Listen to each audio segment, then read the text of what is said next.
And first, where are we? Well, as everyone knows, I promised that we'd administer 100 million shots in my first 100 days. After we met that goal, we doubled it to a historic 200 million shots. By the time we reached the 100 days last week, we had shattered that mark with over 220 million shots in arms. And as we stand here today, almost 150 million Americans have gotten at least one shot. Over 105 million Americans are fully vaccinated. And among our most vulnerable populations, seniors, we're nearing 85% of those who've gotten their first shot. 70% of the seniors are now fully vaccinated. It's a dramatic turnaround from where we were in January, when less than 2% of adults and less than 1% of seniors were fully vaccinated. Not only that, cases are down in 40 states these past 2 weeks. Deaths are down dramatically since January, down over 80% among seniors, which includes a drop among Hispanics of 80% and among African Americans of 70% of seniors.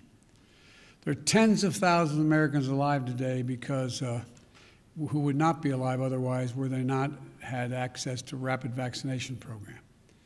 Moms and dads, sisters and brothers, grandparents, neighbors, old friends, they're around now, and thank God for that. Now, where do we go from here? Well, as we anticipated, the pace of vaccination is slowing. Now the majority of American adults have already gotten their first shot.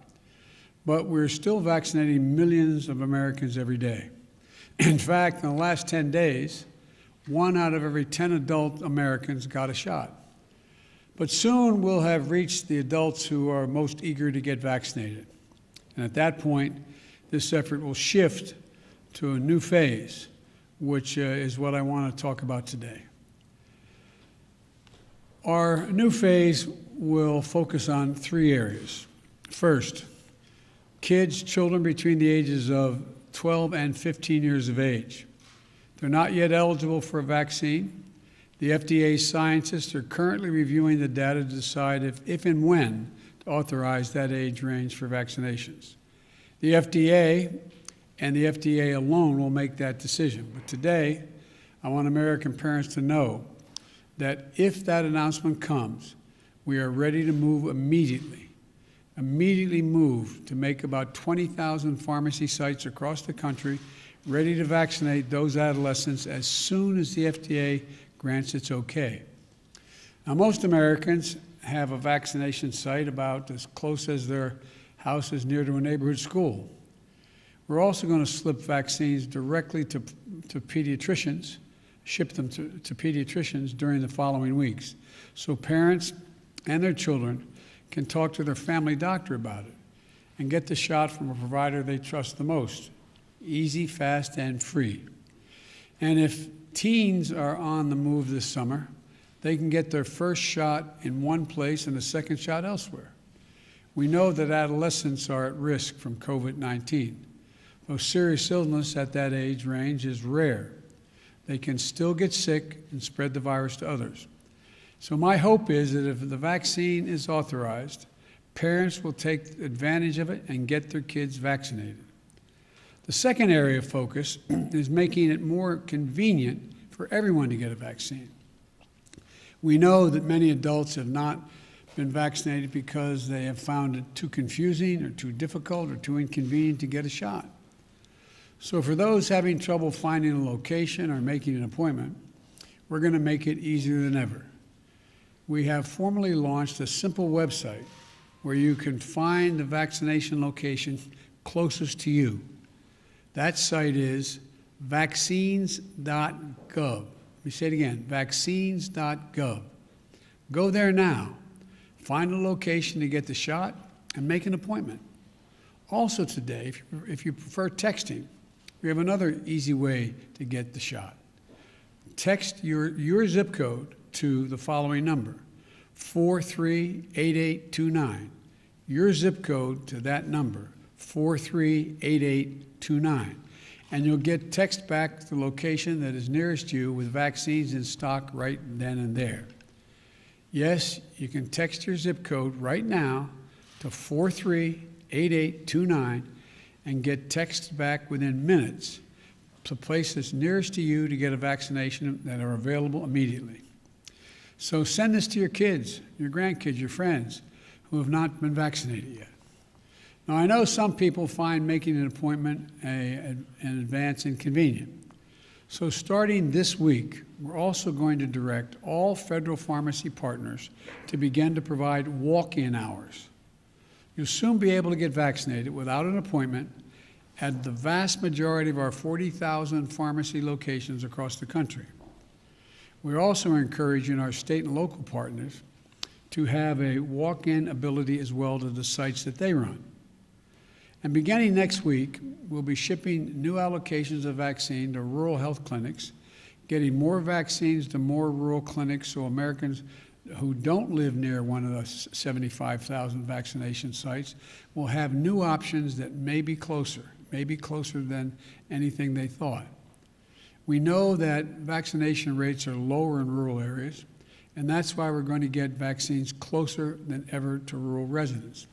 Also, as we wind down the large mass vaccination sites, we'll move towards smaller locations, even more convenient to the unvaccinated. So, for those who don't want to drive the distance to a large vaccination site, we'll have sites, smaller sites, closer to the unvaccinated.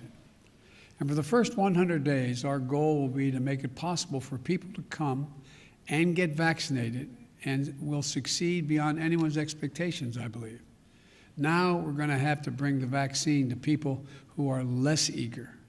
So we also know that there are millions of Americans who just need a little bit of encouragement to get the shot.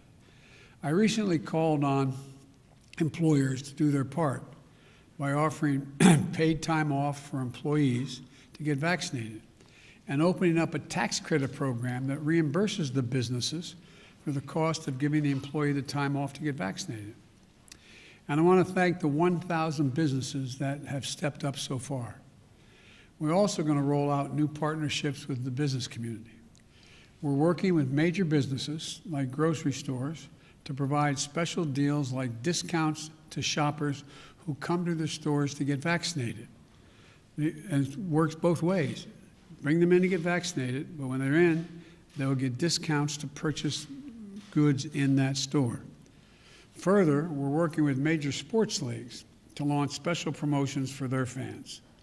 Things like ticket giveaways, in-stadium vaccination programs, discounts on merchandise, and other creative ways to make it easier and more fun to get vaccinated. Now, I'm making it sound more fun to get vaccinated, but it doesn't hurt to get vaccinated. I'm not saying it's fun, but they'll be able to have other things available besides being protected from the virus. I'm going to repeat. We're going to make it easier than ever to get vaccinated. Visit vaccines.gov, vaccines.gov, or text your zip code to 438829, 438829. Walk into your local pharmacy without an appointment. Go to the doctor or a local health clinic. It's free. It's nearby. Every adult is eligible.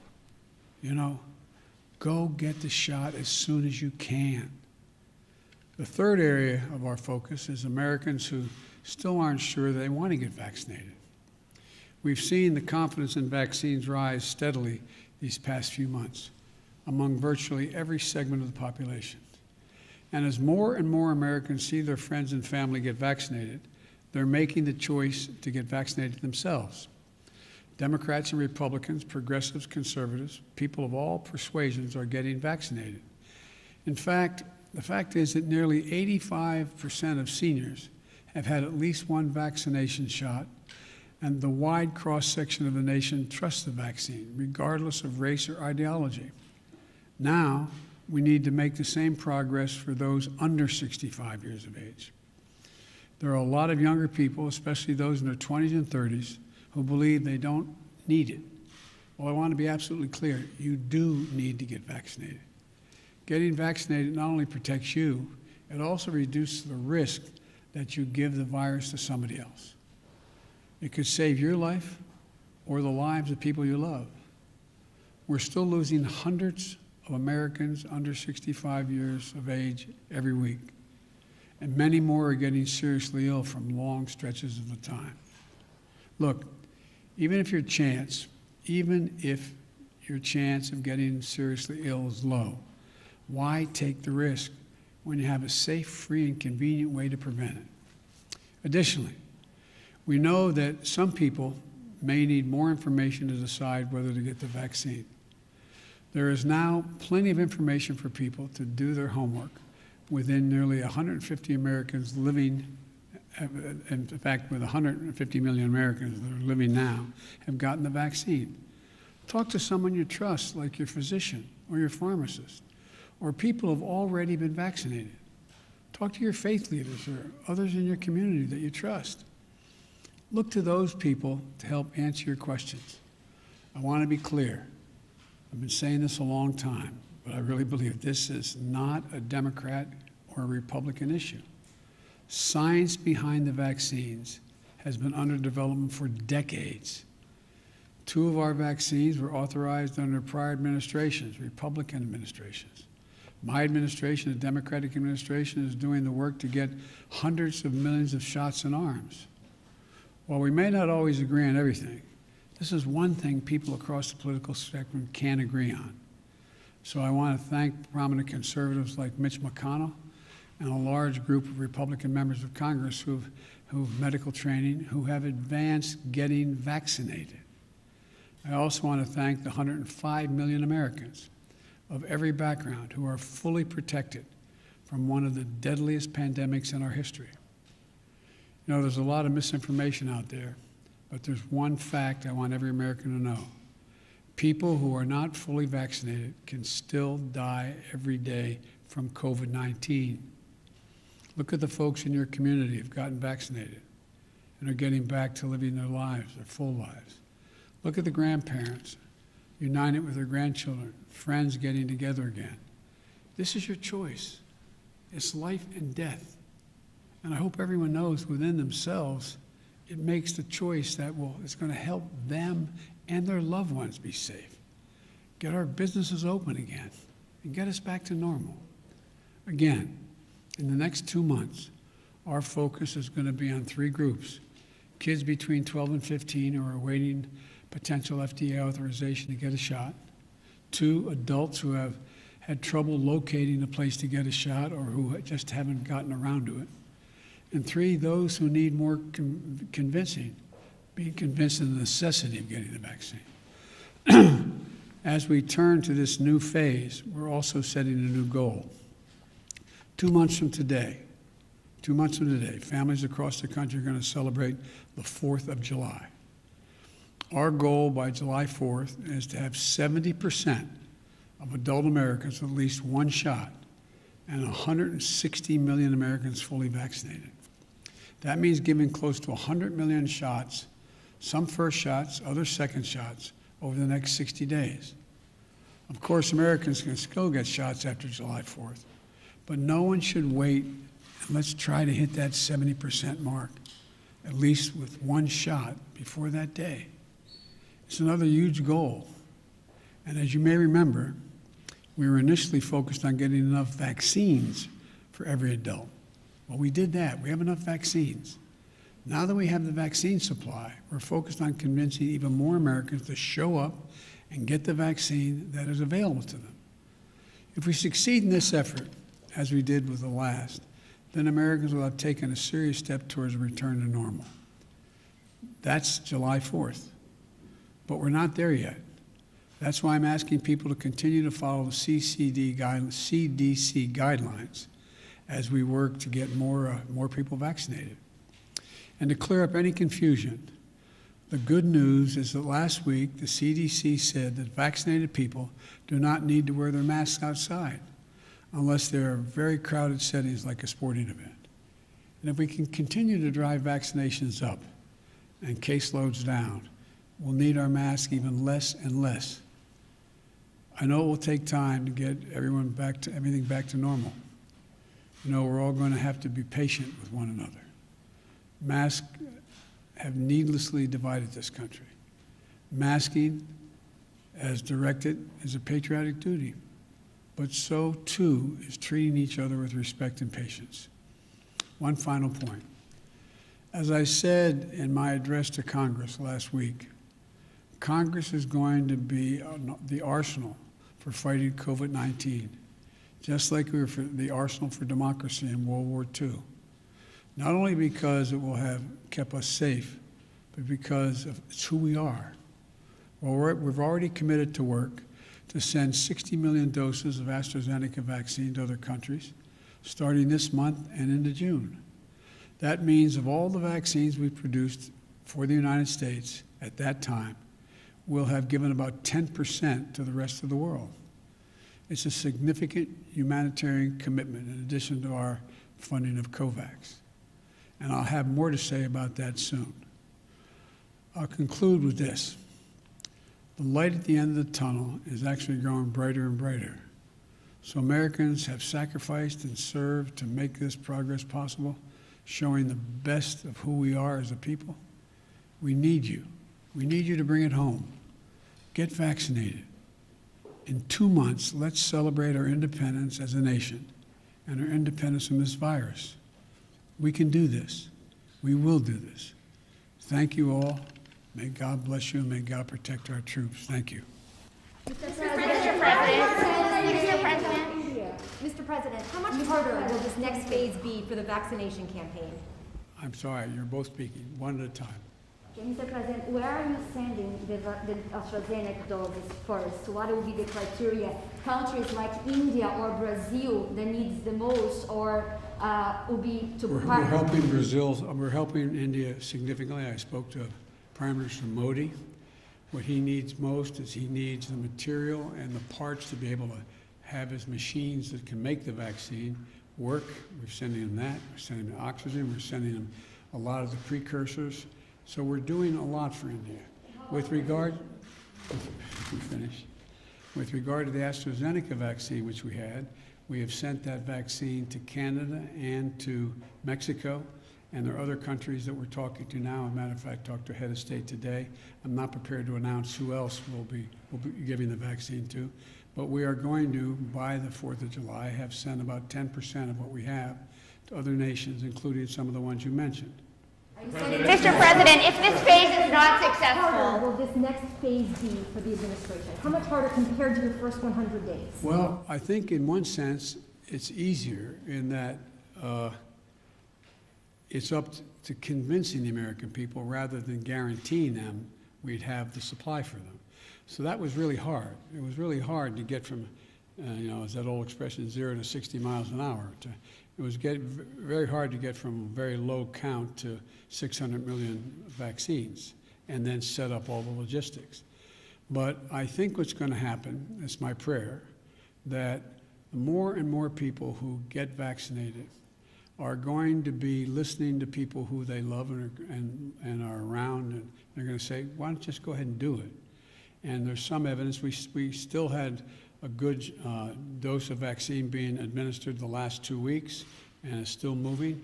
But we know we're going to get to a place where the doubters exist, or the people who just are, I don't want to say lazy, just not sure how to get to where they want to go.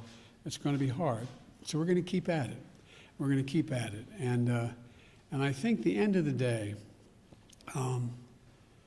most people will be convinced by the fact that their failure to get the vaccine may cause other people to get sick and maybe die. Mr. President, if this phase... Let me finish here, okay? I promise I'll get to you. Okay, thank you. And so it's, in one sense, it's harder. I mean, it's easier because I don't have to put together this massive logistical effort. But in the other sense, it's harder. It's beyond my personal control. I could, not control, but I could arrange and make sure those other things happened if we did it well. I think we did. But it's going to be harder. Yes, ma'am. Thank you. If this phase is not successful, are there any circumstances under which you would require the vaccine for people to do certain things like travel? And if not, what more can you do beyond this?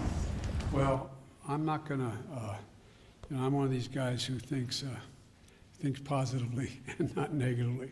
So there's more that we can do. One of the things we can do is we can continue to produce more of the vaccine, work harder to get it available to more people, and export a lot of that to help.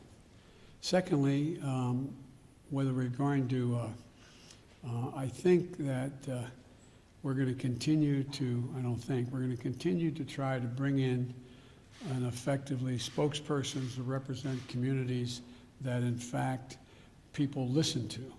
And it's going to get more granular, I think, rather than large. The likelihood of us being able to get, 100,000 vaccinations in a week at a major site is getting harder and harder. There's those people desperately wanting to get the vaccine. So I think we're going to make some real progress here. We'll see, but we're going to keep at it. Can you say whether you've spoken to your trade representative yet? Say again? Can you say whether you've spoken to your trade representative yet, Captain Ty, about the issue of issuing waivers on vaccine patents? Is that something you would support? Well, we're going to decide that as we go along. I haven't made that decision yet. And would you consider ordering more doses from Pfizer and Moderna? We are. You've already ordered 100 million more from each. Would you order additionally on top of that? The answer is we're going to, as long as there's a problem anywhere in the world, even if we solve it here, we're going to move as quickly as we can to get as many doses of Moderna and Pfizer as possibly can be produced and export those around the world. Yes, ma'am. This is the last question. Mr. President, thank you. Are you planning to meet President Putin during your trip, your upcoming trip in Europe? Is there a meeting that you're planning to have with him? With whom? With President Putin? That is my hope and expectation. We're working on it. Thank you. Mr. President, why isn't your goal higher for vaccinations? The U.S. is currently administering about 1 million first doses per day. 35 million, you need about 35 million new people to hit 70%. Why not set that target for 75% or 80% of the population? Well, I'd like to get it 100%, but I think realistically we can get to that place between now and July 4th. And by the way, it's not like July 4th, the doors close. It's just I picked July 4th to try to get to a place where we get back closer to normal. And so we're going to be vaccinating people into next fall. This is not going to something all of a sudden July 4th we're going to just declare it's over. Thank you so much. Mr. President, just